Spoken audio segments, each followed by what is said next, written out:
Oh, be joyful. We are in 1 Peter 2, verses 11 and 12.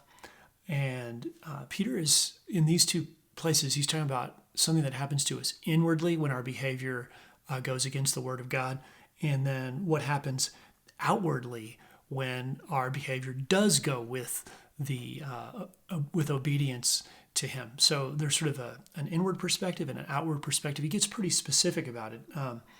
Let me read it to you, see if you can see what I'm saying.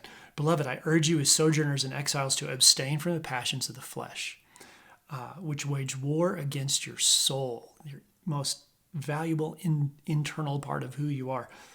Keep your conduct among the Gentiles honorable, so that when they speak against you as evildoers, they may see your good deeds and glorify God in the day of visitation. So let's look at this idea of keeping our conduct honorable. Sometimes we think of the modern world as having just all kinds of new temptations to evil, and it's just a whole different place. Well, I mean, let's not fool ourselves. Somehow I think that may be like this even self-centered sort of prideful thing, oddly enough. People are people, and they have been forever. And everything that can be imagined today that could take us away from God and that we choose to use to take us away from God has been in existence. There is nothing new.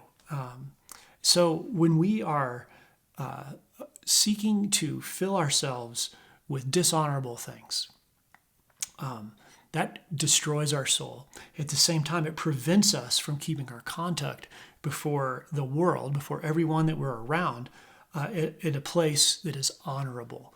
When we try to fill our souls with things that are of the world, then it makes it impossible for us to impact the world. So keep your conduct among those who don't know God completely honorable.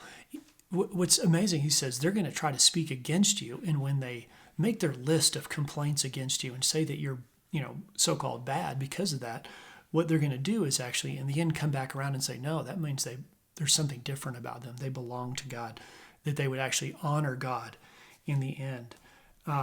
So our inward discipline that results in outward obedience benefits not only our own souls, but the lives of others, even eternally.